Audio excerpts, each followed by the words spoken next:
in South Africa, because the whites were the colonizers, you don't actually ascribe to just the race-based dynamic, right? The power dynamic that they ascribe to is decolonization. So because they're colonizers, it's okay to attack them. It's okay to subjugate them. It's okay to cast them out, because Frans Fanon wrote a book called The Wretched of the Earth, and he describes the decolonization process is always violent. It's always about getting the colonizer out. So the power dynamic, it doesn't matter that they're white in this context, because it's just about having the power dynamic shift. But the interesting thing is that the history of colonization in South Africa does not mimic the colonization from other colonies. True. Like in the I'm not a historian of South Africa. Maybe Serge, you know a lot better. But I've actually read a little bit. I should say a little bit. I met a few people 20 years ago from I met a woman from South Africa. And it got me interested because she had fled. She was a young white woman and she had fled the country.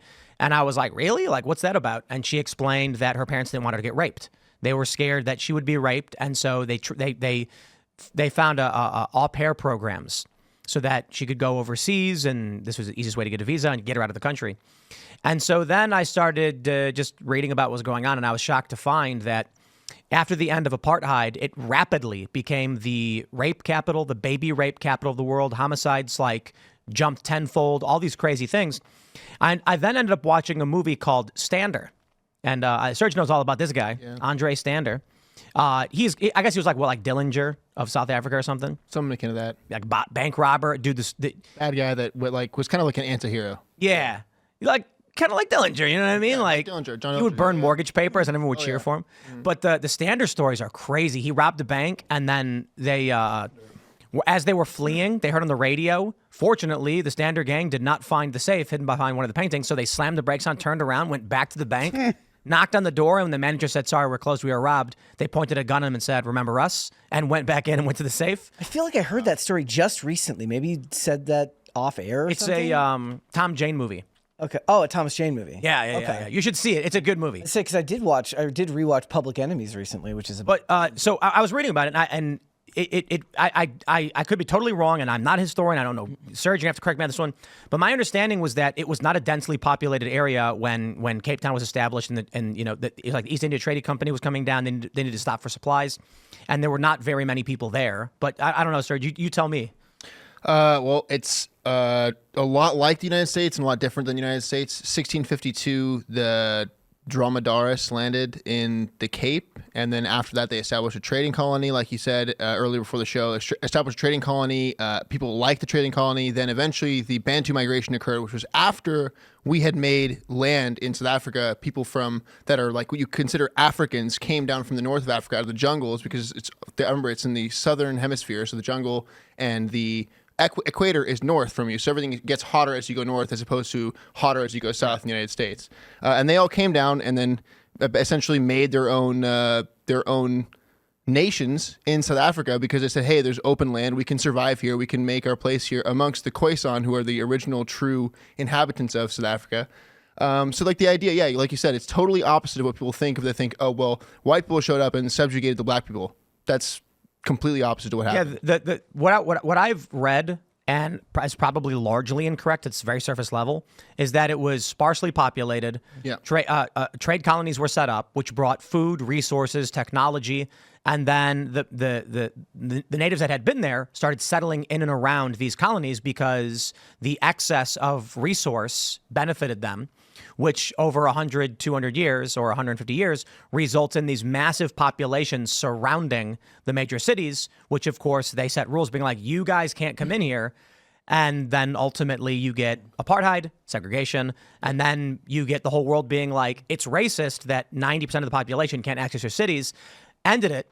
I think the big problem that South Africa had is, I know there's a lot of, one of the big reasons why the media lied about what was going on was because they were like, but people will be racist if they hear that this is happening. And I'm like, I don't think race is the principal component. I think it's societies that were not culturally reformed being dropped on top of developed nations. Right. And then so you have people who don't have the same culture, the same education level.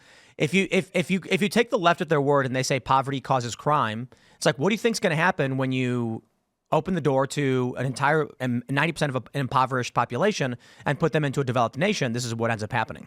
Yeah. Also, remember, like you pointed out, why people on the left wouldn't be shouting to the high heavens about something like this. There's a strong influence of cultural relativism, which is the reason why the feminists here will not complain about conditions going on in the Middle East. They will only complain about it here, despite the fact that there's no intellectual consistency there. So they wouldn't actually see the problem there because they're not thinking about it that deeply. Something that's also to note as well is this happened, it just speaks to what Tim is saying. It happened in Durban as well on the eastern side of South Africa, because people were coming down from the the Indian Ocean in the Indian Ocean trade that occurred in that area for like 900 years.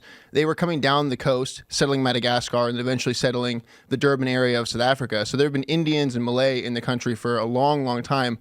But they also came down because it was very sparsely populated. And they said, hey, we can set up a trade spot here. People have to come around here because the Suez Canal didn't exist at the time. Right. People had to come around the Cape of Good Hope to go to the Indian Ocean and access all that trade. So, of course, the Dutch settled there and had trade routes there because that's what the Dutch have been doing for forever.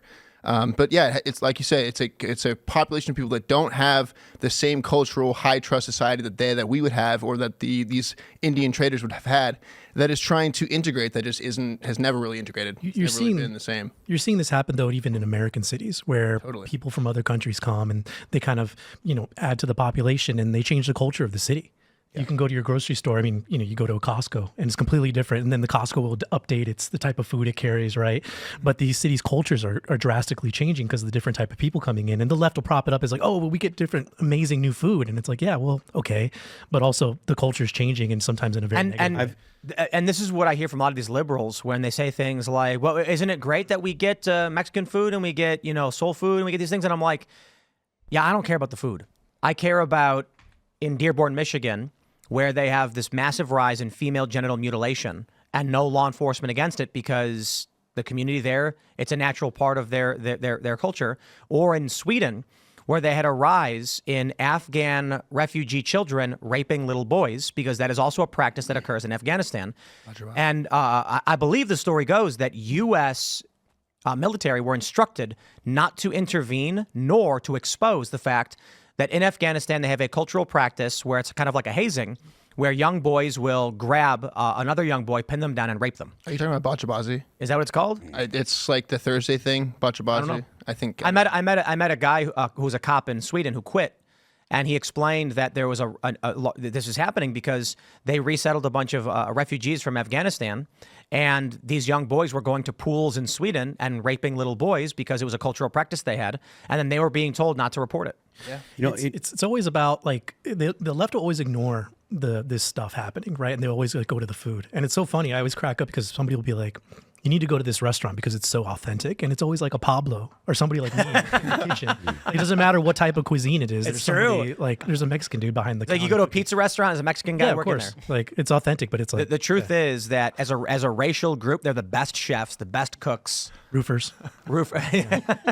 Thanks for checking out this clip from Timcast IRL. Make sure to watch the show live Monday through Friday at 8 p.m. Subscribe to this channel, and we will see you all there.